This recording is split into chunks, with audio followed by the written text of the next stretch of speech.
Hi all, നമ്മൾ ഈ intervisibility of stations എന്നതിലെ മെയിൻ പ്രോബ്ലംസ് ഒന്ന് നോക്കാൻ പോവുകയാണ്. First question, two triangulation stations A and B 70 kilometre apart with elevation 178 metre and 175 metre. Determine minimum height of signal required at B so that line of sight may not pass nearer to the ground than 3 meter. ഇങ്ങനെ ഒരു 3 മീറ്ററിൻ്റെ case ക്വസ്റ്റ്യനിലെടുത്ത് പറഞ്ഞേക്കും. സാധാരണ അതൊരു normal value ആണ്. The intervening ground may be assumed to have an elevation of 150 metre. Then A C is equal to 30 kilometre. അതായത് A എന്നും B എന്നും പറയുന്ന രണ്ട് ട്രയാങ്കുലേഷൻ സ്റ്റേഷൻസ്. അതിൽ ഗ്രൗണ്ട് പോയിൻ്റ് ആണെങ്കിൽ നമ്മൾ സ്മോൾ എ സ്മോൾ ബി എന്ന് മാർക്ക് ചെയ്തിട്ടുണ്ട് ഫിഗറിൽ. ഈ ട്രയാങ്കുലേഷൻ സ്റ്റേഷൻസിൻ്റെ എലിവേഷൻ എയുടേതാണെങ്കിൽ 178 മീറ്റർ, അതായത് ഗ്രൗണ്ടിൽ നിന്ന് 178 മീറ്റർ വരുമ്പോൾ ക്യാപിറ്റൽ എ എന്ന് മാർക്ക് ചെയ്തിട്ടുണ്ട്. അതുപോലെ ബിയുടേത് ഗ്രൗണ്ടിൽ നിന്ന് സ്മോൾ ബിയിൽ നിന്ന് 175 മീറ്റർ എത്തിയപ്പോൾ ക്യാപിറ്റൽ ബി. ഇവർ തമ്മിലുള്ള ഡിസ്റ്റൻസ് 70 കിലോമീറ്റർ. ഇതിൻ്റെ ഇടയ്ക്ക് എയിൽ നിന്നൊരു 30 മീറ്റർ പോകുമ്പോൾ സി എന്നൊരു ഒബ്സ്ട്രക്ഷൻ ഉണ്ട്. സി എന്ന ഒബ്സ്ട്രക്ഷൻ്റെ ഹൈറ്റ് 150 മീറ്റർ ആണ്. അപ്പോൾ എയുടെ മുകളിൽ, അത് ഈ ക്യാപിറ്റൽ എ എന്ന് പറയുന്ന സ്ഥലത്ത് ഒരു ഇൻസ്ട്രുമെൻ്റ് വെച്ചിട്ട് നമ്മൾ ബിയിലേക്ക് നോക്കുവാണ്. നോക്കുമ്പോൾ ഈ സി എന്ന ഒബ്സ്ട്രക്ഷൻ അവിടെ തടസ്സമാകുമോ, അതോ സി തടസ്സമാകാതെ അതിൻ്റെ മുകളിലൂടെ തന്നെ ലൈൻ ഓഫ് സൈറ്റ് പാസ് ചെയ്ത് അങ്ങ് പോകുമോ എന്നാണ് നമ്മൾ നോക്കാൻ പോകുന്നത്. ഇൻ കേസ്, അതായത് നമുക്ക് ലൈൻ ഓഫ് സൈറ്റ് നേരെ ബി യിൽ ചെന്ന് കാണണം. എയിൽ നിന്ന് നോക്കുന്നത്, ആ ക്യാപിറ്റൽ എയിൽ നിന്ന് നോക്കുന്നത് ക്യാപിറ്റൽ ബിയിൽ ചെന്ന് കാണണം. അപ്പോൾ ആ ഒരു രീതിയിൽ ലൈൻ ഓഫ് സൈറ്റ് കറക്റ്റായിട്ട് പോകുമോ, അതോ ഇടയിൽ നിൽക്കുന്ന ഒബ്സ്ട്രക്ഷനിൽ ചെന്ന് ടച്ച് ചെയ്ത് നിൽക്കുമോ എന്നാണ് നമ്മൾ ചെക്ക് ചെയ്യാൻ പോകുന്നത്. നിങ്ങൾക്ക് കഴിഞ്ഞ ക്ലാസ്സിൽ ഞാൻ പറഞ്ഞ എക്സാമ്പിൾ വെച്ചാണെങ്കിൽ എയിൽ, അതായത് നമ്മുടെ കരുനാഗപ്പള്ളിയിൽ അമീൻ നിൽക്കുന്നു, ബി എന്ന പോയിൻ്റ് നമ്മുടെ കോളേജിൽ ജനശ്രീ നിൽക്കുന്നു. ഇതിൻ്റെ ഇടയിൽ ഒരു ചവറ ഭാഗത്തായിട്ട് നമ്മുടെ മുസ്തഫ നിൽക്കുകയാണ്. അപ്പോൾ ഇതിൻ്റെ ഇടയിൽ റോഡ് താണും പൊങ്ങി അങ്ങനെ പല രീതിയിലൊക്കെ വരുവാണല്ലേ. അപ്പോൾ ഇതിൻ്റെ ഇടയിൽ മുസ്തഫ അവിടെ നിൽക്കുമ്പോൾ മുസ്തഫയുടെ ഹൈറ്റ് 150 മീറ്റർ എന്ന് പറഞ്ഞേക്കുവാണ്. റോഡ് താണും പൊങ്ങിയൊക്കെ വരുന്നതുകൊണ്ട് നമുക്ക് ആ 150 മീറ്ററിൻ്റെ എഫക്റ്റ് എത്രത്തോളമാണെന്ന് അറിയാൻ പറ്റത്തില്ല. അപ്പം നമ്മളിത് ചെയ്യാൻ പോകുന്നത് ഒരൊറ്റ കാര്യം എന്താണെന്ന് വെച്ചാൽ, ലൈൻ ഓഫ് സൈറ്റ് ഈ പറയുന്ന മുസ്തഫ നിൽക്കുന്ന സ്ഥലം എത്തുമ്പോൾ ആ ലൈൻ ഓഫ് സൈറ്റിൻ്റെ ഹൈറ്റ് എത്രയാണെന്ന് നോക്കുക. മനസ്സിലായി? മുസ്തഫയുടെ ഹൈറ്റ് 150 മീറ്റർ എന്ന് പറയുന്നുണ്ട്. അതായത് ഈ ക്വസ്റ്റ്യനിൽ ഒബ്സ്ട്രക്ഷൻ്റെ ഹൈറ്റ് 150 മീറ്റർ ആണ് സി എന്ന സ്ഥലത്ത്. അതായത് എയിൽ നിന്ന് 30 കിലോമീറ്റർ വരുമ്പോൾ സി എന്ന ഒബ്സ്ട്രക്ഷൻ നിൽപ്പുണ്ട്. ആ ഒബ്സ്ട്രക്ഷൻ്റെ ഹൈറ്റ് 150 മീറ്റർ ആണ്. അപ്പോൾ ലൈൻ ഓഫ് സൈറ്റ് ആ ഒബ്സ്ട്രക്ഷനെ തട്ടുമോ ഇല്ല എന്നറിയാൻ ലൈൻ ഓഫ് സൈറ്റ് ആ ഒബ്സ്ട്രക്ഷൻ്റെ സ്ഥലത്തെത്തുമ്പോൾ എത്ര മീറ്റർ ഹൈറ്റ് ഉണ്ടെന്ന് കണ്ടുപിടിക്കുക. അതൊന്ന് കാൽക്കുലേറ്റ് ചെയ്യുക. ആ കാൽക്കുലേറ്റ് ചെയ്താൽ നമുക്ക് കാൽക്കുലേറ്റ് ചെയ്യുമ്പോൾ ലൈൻ ഓഫ് സൈറ്റിൻ്റെ ഹൈറ്റ് ഈ ഒബ്സ്ട്രക്ഷൻ 150യേക്കാളും കൂടുതലാണെങ്കിൽ എ ആൻഡ് ബി ആർ ഇൻ്റർവിസിബിൾ. നമുക്ക് അവിടെ വെച്ച് ക്വസ്റ്റ്യൻ നിർത്താം, വേറെ സംഭവമൊന്നുമില്ല. മറിച്ച് ലൈൻ ഓഫ് സൈറ്റ് ഈ 150 മീറ്ററിനേക്കാളും താഴെയാണ്, ലൈൻ ഓഫ് സൈറ്റിൻ്റെ ഹൈറ്റ് 150യേക്കാളും കുറവാണെങ്കിൽ A and B are not visible എന്നർത്ഥം. അങ്ങനെയാണെങ്കിൽ നമുക്ക് ഈ ഒബ്സ്ട്രക്ഷനെ വെട്ടി മാറ്റാനൊന്നും പറ്റത്തില്ല. മറിച്ച് തിയോഡലൈറ്റിനെ, അതായത് എയിൽ നിന്നാണ് ബിയിലേക്ക് നോക്കുന്നത്, ആ തിയോഡലൈറ്റിനെ കുറച്ചുകൂടെ ടെലസ്കോപ്പ് മുകളിലേക്ക് ഉയർത്തണം. ഉയർത്തുമ്പോൾ അതിനടുത്ത് നമ്മൾ ചെയ്യുന്നത്, ഉയർത്തിയാൽ നമുക്ക് ബി എന്ന പോയിൻറ്റിൻ്റെ ടോപ്പ് കാണാൻ വേണ്ടിയിട്ട് ബിയുടെ മുകളിൽ ഒരു സിഗ്നൽ വെച്ച് കെട്ടണം. ഒരു സിഗ്നൽ എന്ന് പറഞ്ഞാൽ ഒരു റേഞ്ചിങ് റോഡൊന്നും അങ്ങനെ എന്ത് വേണം നിങ്ങൾ കരുതിക്കോ. ടൈപ്സ് ഓഫ് സിഗ്നൽസ് നിങ്ങൾക്ക് ഞാൻ അസൈൻമെൻറ്റ് എഴുതാൻ തരും.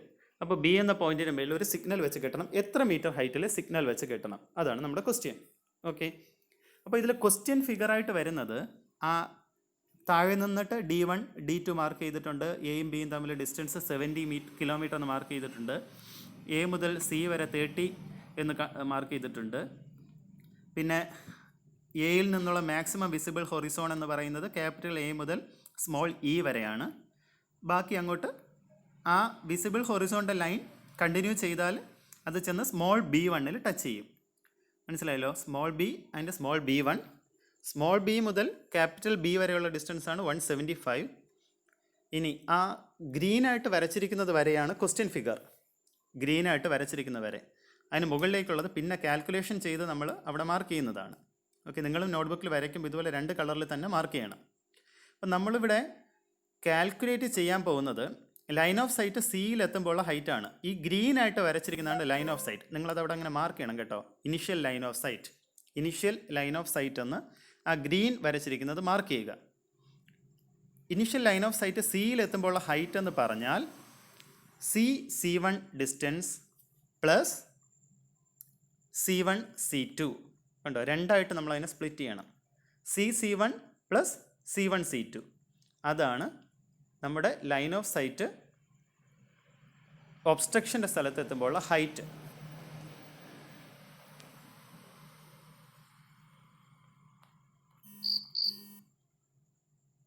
അപ്പോൾ നമ്മുടെ ആവശ്യം എന്ന് പറയുന്നത് ലൈൻ ഓഫ് സൈറ്റ് ഒബ്സ്ട്രക്ഷൻ എത്തുമ്പോൾ ഹൈറ്റ് അല്ലേ. അത് കണ്ടുപിടിക്കാൻ നമ്മൾ ഈ ഫിഗർ അങ്ങോട്ട് സോൾവ് ചെയ്യുക. ഈ ഫിഗറിൽ ജസ്റ്റ് ഡിസ്റ്റൻസസ് മാത്രം, ഹൊറിസോണ്ടൽ ഡിസ്റ്റൻസ് വെച്ചിട്ട് നമ്മൾ ഈ വെർട്ടിക്കൽ ഹൈറ്റ്സ് കാൽക്കുലേറ്റ് ചെയ്യുന്നു. നമ്മുടെ എയിം എന്ന് പറയുന്നത് ആദ്യം C മുതൽ C1 വരെയുള്ള ഡിസ്റ്റൻസ് കണ്ടുപിടിക്കുക, അതിന് ഒരു രീതിയിൽ സോൾവ് ചെയ്യും. ദെൻ C1 മുതൽ C2 വരെയുള്ള ഡിസ്റ്റൻസ് കണ്ടുപിടിക്കുക. അത് രണ്ടും കിട്ടിക്കഴിഞ്ഞാൽ അത് രണ്ടും കൂടെ ആഡ് ചെയ്യുമ്പോൾ നമുക്ക് CC2 is equal to CC1 plus C1 C2 അത് കിട്ടിക്കഴിഞ്ഞാൽ നമുക്ക് ലൈൻ ഓഫ് സൈറ്റിൻ്റെ ഹൈറ്റ് കിട്ടും. ആ ലൈൻ ഓഫ് സൈറ്റിൻ്റെ ഹൈറ്റും ഒബ്സ്ട്രക്ഷൻ്റെ ഹൈറ്റായി 150 മീറ്ററും കൂടെ നമ്മൾ കമ്പയർ ചെയ്യുക, ഇൻ്റർവെസിബിൾ ആണോ അല്ലയോ എന്ന് തീരുമാനിക്കുക. അപ്പോൾ ഇതിനു വേണ്ടി ആദ്യം നമ്മൾ ചെയ്യുന്നത് ക്യാപിറ്റൽ AE ഡിസ്റ്റൻസ്, അതായത് D, നേരത്തെ ചെയ്യുന്ന പോലെ തന്നെ D1 is equal to H1 178 divided by root of 178 divided by 0.06735 നമുക്ക് 51 എന്ന് കിട്ടി, 51.409 എന്ന് കിട്ടി. അതാകുമ്പോൾ D2 എത്രയായിരിക്കും? ടോട്ടൽ 70 ആയതുകൊണ്ട് 70യുടെ ബാക്കിയായിരിക്കും D2. ഓക്കെ, D2 നമുക്ക് കിട്ടി. ഇനി നമുക്ക് D2 എന്ന് പറഞ്ഞാൽ B1 മുതൽ E വരെയുള്ള ഡിസ്റ്റൻസ് ആണ് അല്ലേ. B1 മുതൽ E വരെയുള്ള ഡിസ്റ്റൻസ് ആണ്. നമുക്ക് സ്മോൾ b1 കിട്ടണമെങ്കിൽ, സ്മോൾ b1 കിട്ടണമെങ്കിൽ ഈ ഫോർമുലേനെ തന്നെ നമുക്ക് നേരെ തിരിച്ച് ചെയ്യാമല്ലോ. B1 is equal to D2 square into 0.06735, അതായത് D2 is equal to root of B1 divided by 0.06735. അതിൽ നിന്ന് B1 is equal to D2 square into 0.06735 എന്നിട്ടാൽ നമുക്ക് B1 ഡിസ്റ്റൻസ് കിട്ടും. B1 ഡിസ്റ്റൻസ് 23.278 ആണ്. ഏത്? Small B1. അങ്ങനെയാണെങ്കിൽ സ്മോൾ B1 മുതൽ ക്യാപിറ്റൽ B വരെയുള്ള ഡിസ്റ്റൻസ്, അതായത് capital B to small B1 distance ആണെങ്കിൽ 175 മൈനസ് ഇപ്പോൾ കിട്ടിയ ഡിസ്റ്റൻസ്, അത്രയേ ഉള്ളൂ. അത് ഇതുവരെ എല്ലാവർക്കും ഓക്കെ ആണെന്ന് തോന്നുന്നു. എല്ലാവരും സ്ലോ ചെയ്ത് ഓരോ ലൈൻസ് ഞാൻ പറയുമ്പോൾ അതൊന്ന് പോസ് ചെയ്ത് ഫിഗറായിട്ട് നോക്കി ഒന്ന് കൺഫേം ചെയ്യുക കേട്ടോ. അപ്പം നമുക്കിപ്പോൾ AE ഡിസ്റ്റൻസ് ഉണ്ട്, B1 ഡിസ്റ്റൻസ് ഉണ്ട്, B1 കിട്ടി, ക്യാപിറ്റൽ B സ്മോൾ B1 കിട്ടി, ഇത്രയുണ്ട്. സെയിം ഒരു റൂൾ വെച്ച് തന്നെ നമുക്ക് EC ഡിസ്റ്റൻസ് കണ്ടുപിടിക്കാൻ പറ്റും. EC ഡിസ്റ്റൻസ് നമുക്ക് അറിയാം, അല്ലാതെ എങ്ങനെ അറിയാം? A മുതൽ E വരെ D1 ആണ്, A മുതൽ C വരെ 30 മീറ്റർ ആണ്. അപ്പോൾ ഈ D1ഉം 30യും കൂടെ ഡിഫറൻസ് എടുത്താൽ നമുക്ക് EC എന്ന ഡിസ്റ്റൻസ് കിട്ടും. അതാണ് ഇവിടെ ചെയ്തിരിക്കുന്നത്. EC അല്ലെങ്കിൽ CE is equal to D1 minus AC. അങ്ങനെ E മുതൽ C വരെയുള്ള ഡിസ്റ്റൻസ് നമുക്കിവിടെ 21.409 എന്ന് കിട്ടി, E മുതൽ C വരെയുള്ള ഡിസ്റ്റൻസ്. അങ്ങനെയാണെങ്കിൽ C1 എന്ന് പറഞ്ഞാൽ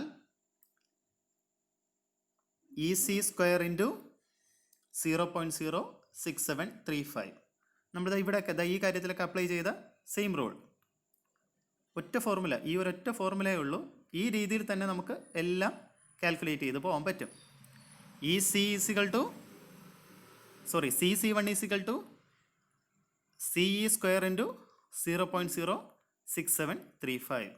അങ്ങനെ നമുക്ക് CC1 കിട്ടി. കണ്ടോ, CC1 is equal to CE square into 0.06735. അപ്പോൾ നമുക്ക് ലൈൻ ഓഫ് സൈറ്റിൻ്റെ ഹൈറ്റ് കണ്ടുപിടിക്കേണ്ടതിൽ ഒരു കാര്യമായി CC1 എന്ന കാര്യമായി. രണ്ടാമത്തെ ഒരെണ്ണം എന്ന് പറഞ്ഞാൽ C1 C2 ആണ് അല്ലേ. ഈ C1 C2 കണ്ടുപിടിക്കാനായിട്ട് നമ്മൾ സിമിലർ ട്രയാങ്കിൾസിനെ സോൾവ് ചെയ്യുക. അതായത് ക്യാപിറ്റൽ A C1 C2 എന്ന ട്രയാങ്കിളും capital A B1 capital B എന്ന ട്രയാങ്കിളും, മനസ്സിലായോ? സിമിലർ ട്രയാങ്കിൾസ് ആണ്. അപ്പോൾ ഈ രീതി ചിന്തിച്ചാൽ മതി. C1 C2 divided by AC is equal to capital B small B1 divided by 70, അതായത് AB1. ഇവിടെ കിട്ടിയോ? അതായത് C1 C2 divided by 30 will be equal to B B1 capital B B1 divided by 70. അപ്പോൾ അതിൽ നമുക്ക് അൺനോൺ ആയിട്ടുള്ളത് capital B B1 എന്നുള്ളത് നമുക്കറിയാം, 70 അറിയാം. C1 C2 അറിയത്തില്ല, C1 C2 divided by 30 നമുക്കറിയാം. ഉണ്ടോ? A C1 by A B1 C1 C2 B1 B.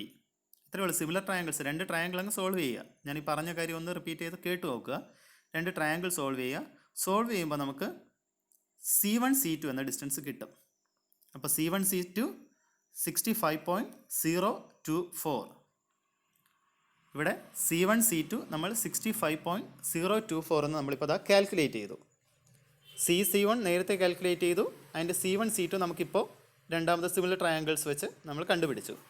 അങ്ങനെ elevation of line of sight at C എന്ന് പറഞ്ഞാൽ C1 പ്ലസ് C1 C2. കണ്ടോ? Elevation of line of sight at C is equal to C1 plus C1 C2, അതായത് 95.893.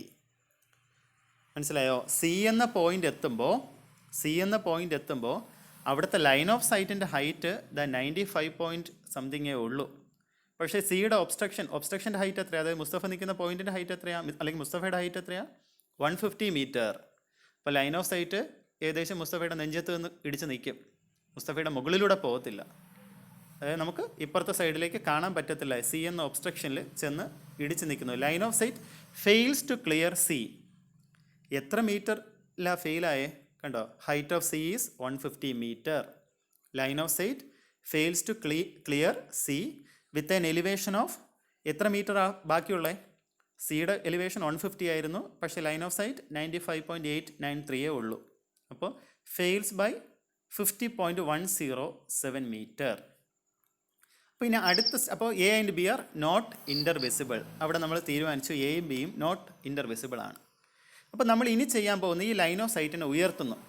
അതാണ് പുതിയ line of സൈറ്റാണ് ഈ red colour അല്ലെങ്കിൽ pink കളറിൽ മാർക്ക് ചെയ്തേക്കുന്നത്. നിങ്ങളവിടെ നോട്ട് ചെയ്ത് വയ്ക്കുക, ന്യൂ ലൈൻ ഓഫ് സൈറ്റ് എന്ന്. അപ്പോൾ ലൈൻ ഓഫ് സൈറ്റിനെ ഉയർത്തുന്നു. ലൈൻ ഓഫ് സൈറ്റിനെ എത്ര ഉയർത്തണം? ഈ സി എന്ന ഒബ്സ്ട്രക്ഷനെ കടന്നു പോകുന്ന അത്രയും ഉയർത്തണം. ഇപ്പോൾ സി എന്ന ഒബ്സ്ട്രക്ഷൻ അവിടെ ഫെയിലാകുന്ന എത്രയായിരുന്നു? 150 മൈനസ് 95, അതായത് 54 പോയിൻറ്റ് സംതിങ് വെച്ചാണ് ഫെയിലായത് അല്ലേ? 54.107 വെച്ചാണ് ഫെയിലായത്. പക്ഷേ ക്വസ്റ്റ്യനിൽ ഒരു കാര്യം കൂടെ പറയുന്നുണ്ട്, line of sight may not pass near to the ground than 3 metre. അതായത് ഞാൻ പറഞ്ഞു ഒബ്സ്ട്രക്ഷനായ മുസ്തഫ അവിടെ നിൽക്കുന്നു, മുസ്തഫയുടെ തലയിലൂടെ മാത്രം ടച്ച് ചെയ്ത് പോയാൽ പോരാ, ഒരു 3 മീറ്റർ കൂടെ നമ്മളവിടെ ഒരു ക്ലിയറൻസ് കൊടുക്കുക. എത്ര വെച്ചിട്ടാണ് ലൈൻ ഓഫ് സൈറ്റ് ഫെയിലായത്? കൂടെ ഒരു 3 മീറ്റർ കൂടെ നമ്മളൊരു ക്ലിയറൻസ് കൊടുക്കുക. That means line of sight initially 54.107 metre വെച്ച് ഫെയിലായി, അതിൻ്റെ കൂടെ ഒരു 3 മീറ്റർ കൂടെ നമ്മൾ കൺസിഡർ ചെയ്യുക. അപ്പോൾ 54 പ്ലസ് 3, അതാണ് ഇവിടെ C2 C3 എന്ന ഡിസ്റ്റൻസ് ഇട്ടിരിക്കുന്നത്. കണ്ടോ? പുതിയ line of sight, initial line of sight green ആയിരുന്നു, ആ ഗ്രീനിൻ്റെ മുകളിൽ വീണ്ടും C2 C3 എന്ന ഡിസ്റ്റൻസ് 57.107 ആണ്. ഇങ്ങനെ ലൈൻ ഓഫ് സൈറ്റ് നമ്മൾ കൊടുത്താൽ ബി എന്ന ക്യാപിറ്റൽ ബിയുടെ മുകളിൽ എത്ര മീറ്റർ ഹൈറ്റിൻ്റെ സിഗ്നൽ വയ്ക്കണം, അല്ലെങ്കിൽ എത്ര മീറ്റർ ഹൈറ്റിൻ്റെ ഒരു റേഞ്ചിങ് റോഡൂടെ വെച്ച് കെട്ടണം എന്നാണ് നമ്മളിനി കാൽക്കുലേറ്റ് ചെയ്യാൻ പോകുന്നത്. ഇവിടെ കിട്ടിയോ? C2 C3 എന്ന ഡിസ്റ്റൻസ്, അതായത് 57.107 മീറ്റർ കൂടെ ലൈൻ ഓഫ് സൈറ്റിനെ ഞാൻ ഉയർത്തി, റേസ് ചെയ്തു. അങ്ങനെ റേസ് ചെയ്യുമ്പോൾ എനിക്ക് അപ്പുറത്തേക്കുന്ന ബിയുടെ ടോപ്പ് കാണാൻ പറ്റണ്ടേ? ബിയുടെ ടോപ്പ് കാണാൻ ആ ക്യാപിറ്റൽ ബിയുടെ മുകളിൽ ഒരു സിഗ്നൽ വെച്ച് കെട്ടണം. അതായത് ക്യാപിറ്റൽ ബി സ്മോൾ B2 ആ ഡിസ്റ്റൻസ്, അതൊരു സിഗ്നലാണ്. അതായത് അവിടെ ഒരു റേഞ്ചിങ് റോഡ് പോലെ ഒരു സംഭവം വെച്ച് കെട്ടി. ആ വെച്ച് കെട്ടുന്നത് എത്ര മീറ്റർ ഹൈറ്റിൽ അത് വേണമെന്നാണ് നമ്മളിനി കണ്ടുപിടിക്കാൻ പോകുന്നത്. അത് കണ്ടുപിടിക്കാനും സിമിലർ ട്രയാങ്കിൾസ് തന്നെയാണ് നമ്മൾ സോൾവ് ചെയ്യുന്നത്. അതായത് C2 C3 എന്ന ട്രയാങ്കിളും ക്യാപിറ്റൽ ബി സ്മോൾ B2 എന്ന ട്രയാങ്കിളും. അപ്പോൾ ഇങ്ങനെ ചിന്തിച്ചാൽ മതി, C2 C3 divided by AC, അതായത് 57.107 divided by 30 is equal to B2 divided by AB, അതായത് B2 നമുക്ക് അൺനോൺ ആണ്, ഡിവൈഡഡ് ബൈ 70 എന്ന് പറഞ്ഞ് വരും. അതായത് 57.107 divided by 30 is equal to B2 divided by 70. അത് സോൾവ് ചെയ്യുമ്പോൾ നമുക്ക് ആ B2 എന്ന സിഗ്നലിൻ്റെ ഹൈറ്റ് നമുക്ക് കിട്ടും. കണ്ടോ? സിമിലർ ട്രയാങ്കിൾസ് സോൾവ് ചെയ്തപ്പോൾ B2 എന്ന സിഗ്നലിൻ്റെ ഹൈറ്റ് 133.25 മീറ്റർ എന്ന് കിട്ടി. ഇതാണ് നമ്മുടെ ക്വസ്റ്റ്യൻ. ഇത്രയേ ഉള്ളൂ. അപ്പോൾ ഇനിഷ്യലി ഫിഗറൊക്കെ ഒന്ന് വരയ്ക്കുക, ഇനിഷ്യൽ ലൈൻ ഓഫ് സൈറ്റ് വരയ്ക്കുക, അതായത് ഗ്രീൻ കാണിച്ചിരിക്കുന്ന ഇനിഷ്യൽ ലൈൻ ഓഫ് സൈറ്റ് വരയ്ക്കുക. ദെൻ ഈ D1 D2 അതൊക്കെ കാൽക്കുലേറ്റ് ചെയ്യുക. C1 അതിൻ്റെ C1 C2 കാൽക്കുലേറ്റ് ചെയ്യുക. C1 കണ്ടുപിടിക്കാനായിട്ട് ഈ D1 കൊടുത്തിരിക്കുന്ന ആ ഫോർമുല അത്രയേ ഉള്ളൂ. EC² × 0.06735 കൊടുത്തിട്ട് C1 കണ്ടുപിടിക്കുക. Then triangle AB1 capital B അതിനകത്ത് സിമിലർ ട്രയാങ്കിൾസ് കൺസിഡർ ചെയ്ത് C1 C2 കണ്ടുപിടിക്കുക.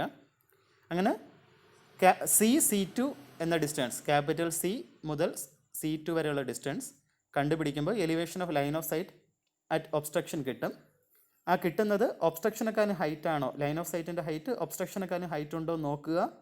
ഇല്ല എങ്കിൽ എത്ര metre fails to clear by how much metres എന്ന് നോക്കുക. അതിൻ്റെ കൂടെ ഒരു 3 കൂടെ ആഡ് ചെയ്ത് പുതിയ ലൈൻ ഓഫ് സൈറ്റ് കൺസിഡർ ചെയ്യുക. അതാണ് പിങ്ക് കളറിൽ വരച്ചിരിക്കുന്ന ലൈൻ ഓഫ് സൈറ്റ്. അത് ആ ലൈൻ ഓഫ് സൈറ്റ് വെച്ച് അപ്പുറത്തെ സൈഡിൽ ചെന്ന് എത്തണമെങ്കിൽ, വിസിബിൾ ആകണമെങ്കിൽ എത്ര മീറ്റർ ഹൈറ്റിൽ സിഗ്നൽ വയ്ക്കണമെന്ന് കാൽക്കുലേറ്റ് ചെയ്യുക. That's all. ഇനി ഈ സിമിലർ ക്വസ്റ്റ്യനിൽ തന്നെ, സെയിം ക്വസ്റ്റ്യനിൽ തന്നെ നമുക്ക് വേറെയും ഒരു രീതിയിൽ വേണമെങ്കിൽ ചോദിക്കാം. ആദ്യത്തെ ക്വസ്റ്റ്യനിൽ നമുക്ക് ഒബ്സ്ട്രക്ഷൻ ഇരുന്നത് പകുതിക്ക് ലെഫ്റ്റ് സൈഡിലാണ്. ഈ ഒരു ക്വസ്റ്റ്യനിൽ പകുതിക്ക് റൈറ്റ് സൈഡിലാണ് ഒബ്സ്ട്രക്ഷൻ. അത് മാത്രമേ ഡിഫറൻസ് ഉള്ളൂ. എങ്ങനെ വേണം ചോദിക്കാം, മനസ്സിലായോ? ആദ്യത്തെ ക്വസ്റ്റ്യനിൽ A മുതൽ C വരെയുള്ള ഡിസ്റ്റൻസ് 30 മീറ്റർ ആയിരുന്നു. അതായത് E എന്ന പോയിൻറ്റിൻ്റെ ലെഫ്റ്റ് സൈഡിലായിരുന്നു ഒബ്സ്ട്രക്ഷൻ. പക്ഷേ ഈ ക്വസ്റ്റ്യനിൽ E എന്ന പോയിൻറ്റിൻ്റെ റൈറ്റ് സൈഡിലാണ് ഒബ്സ്ട്രക്ഷൻ. പക്ഷേ അതിൽ വേറെ ഡിഫറൻസ് ഒന്നുമില്ല. ബാക്കി പ്രോബ്ലംസ് ഒക്കെ ചെയ്യേണ്ടത് സെയിം പാറ്റേൺ, സെയിം രീതിയിൽ തന്നെയാണ് ചെയ്യേണ്ടത്. വേറെ പ്രശ്നങ്ങളൊന്നുമില്ല, പ്രൊസീജിയറിലൊന്നും ഒരു മാറ്റവുമില്ല. നിങ്ങളപ്പോൾ ഈ ക്വസ്റ്റ്യൻ ഒന്ന് ചെയ്ത് നോക്കുക കേട്ടോ. ഇതിനകത്ത് വേറെ വ്യത്യാസം ഒന്നുമില്ല. അപ്പോൾ ഒബ്സ്ട്രക്ഷൻ ലെഫ്റ്റോ റൈറ്റോ എങ്ങോട്ട് വേണേൽ മാറി വരാം. നമുക്ക് ചെയ്യേണ്ടത് സെയിം പ്രൊസീജിയർ, ഒരൊറ്റ ഫോർമുലയേ ഉള്ളൂ.